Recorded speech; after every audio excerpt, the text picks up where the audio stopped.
दृष्टि आईएएस के audio article programme में आपका स्वागत है। आज का हमारा आर्टिकल लाइव मिंट में प्रकाशित लेख फेलिंग हेल्थ ऑफ ग्लोबलाइजेशन कोविड-19 blow to a stressed order और द इंडियन एक्सप्रेस में छपे लेख virus in a globalised India के सम्मिलित सारांश पर आधारित है। इसमें टीम दृष्टि के इनपुट्स भी शामिल हैं।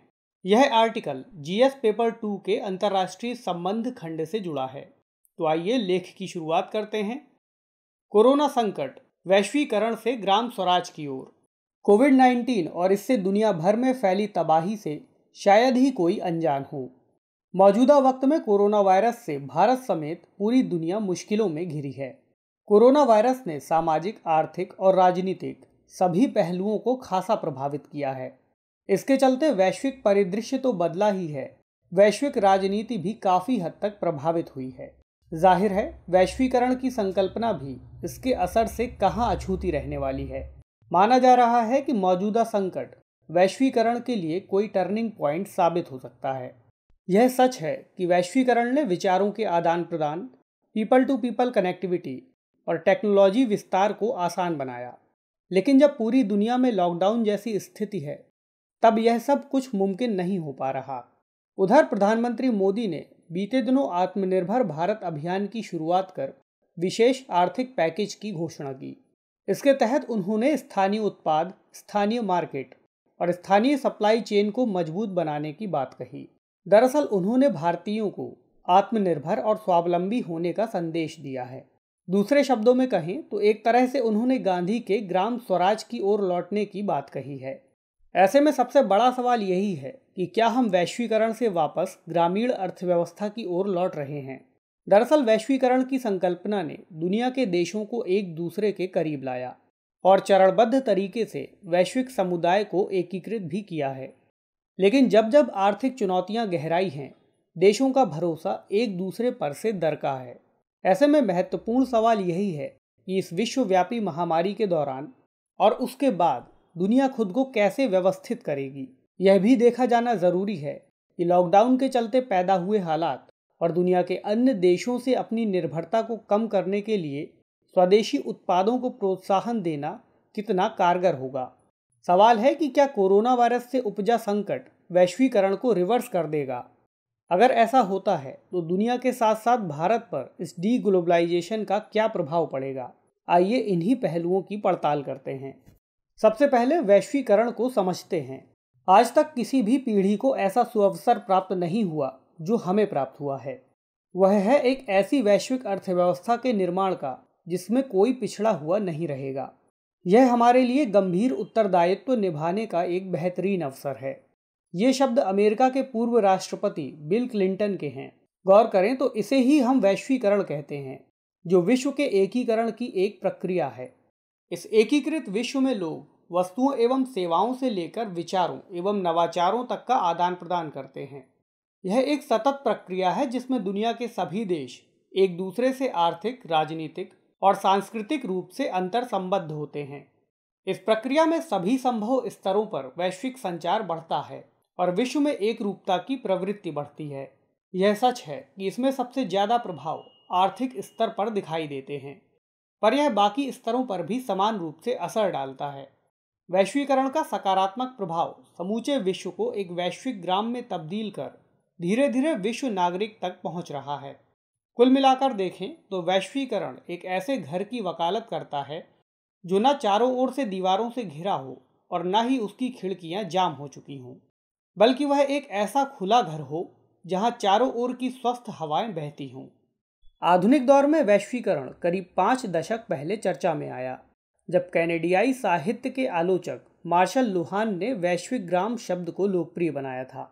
तकनीक के बढ़ने के साथ ही यह प्रक्रिया और तीव्र होती गई, पर शीत युद्ध के माहौल ने इसकी रफ्तार मंद रखी।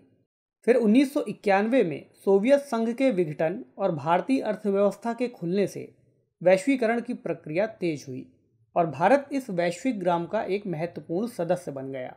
सवाल है कि मौजूदा आपदा वैश्वीकरण को कैसे प्रभावित करेगी।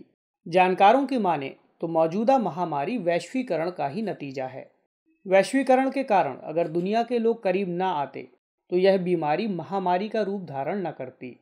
वैश्वीकरण की प्रक्रिया में लोगों की विभिन्न देशों में आवाजाही उतनी ही ज़रूरी है जितनी कि माल, सेवाओं, पूंजी, प्रौद्योगिकी और विचारों का आदान प्रदान।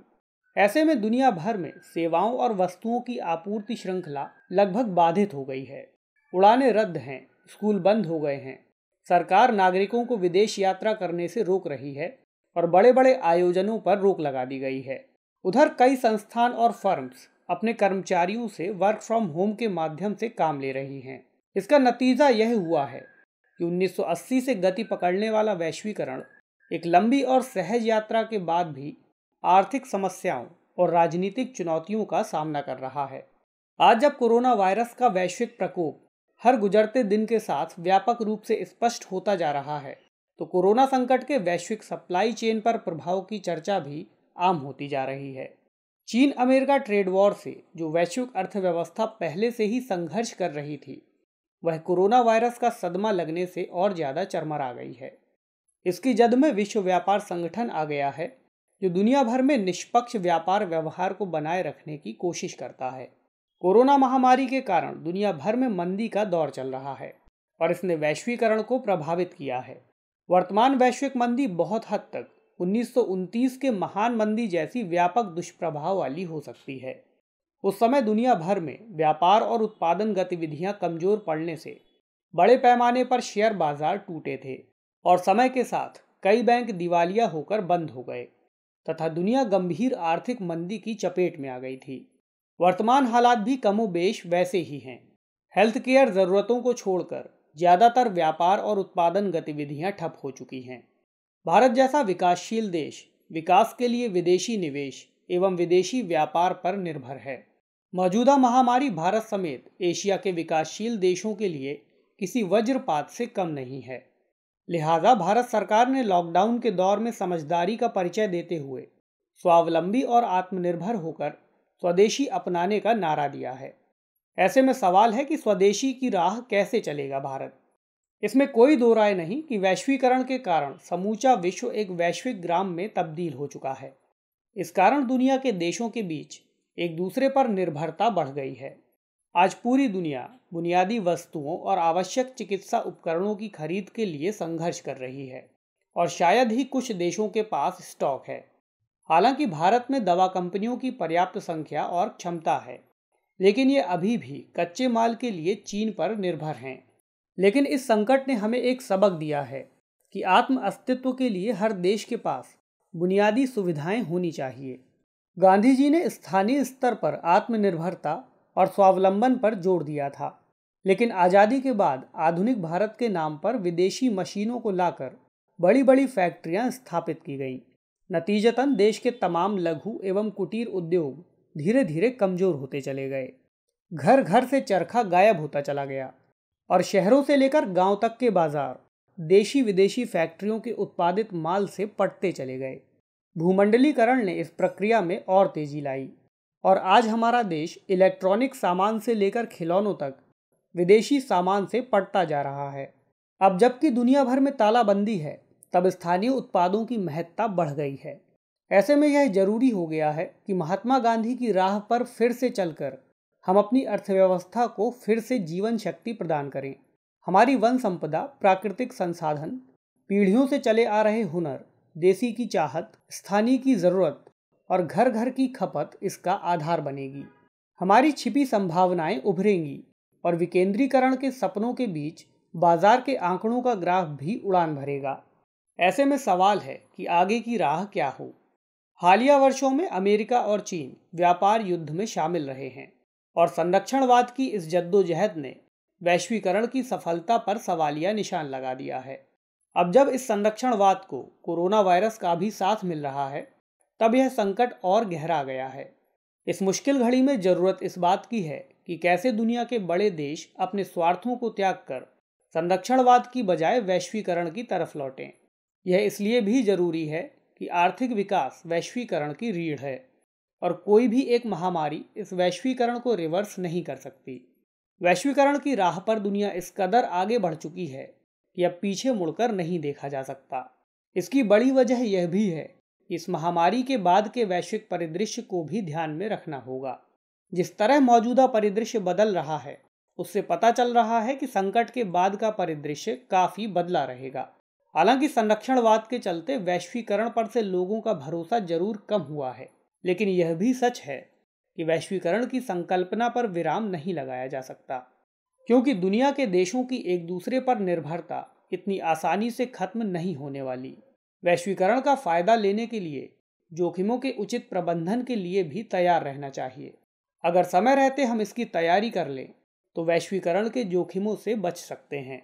भारत जैसे विकासशील देशों को भूमंडलीकरण की ताकत से काफी लाभ मिला है, क्योंकि सूचना, विचारों, नौकरियों और लोगों के मुक्त प्रवाह से भारतीय नागरिकों को समृद्ध होने का अवसर अभूतपूर्व रूप से प्राप्त हुआ है।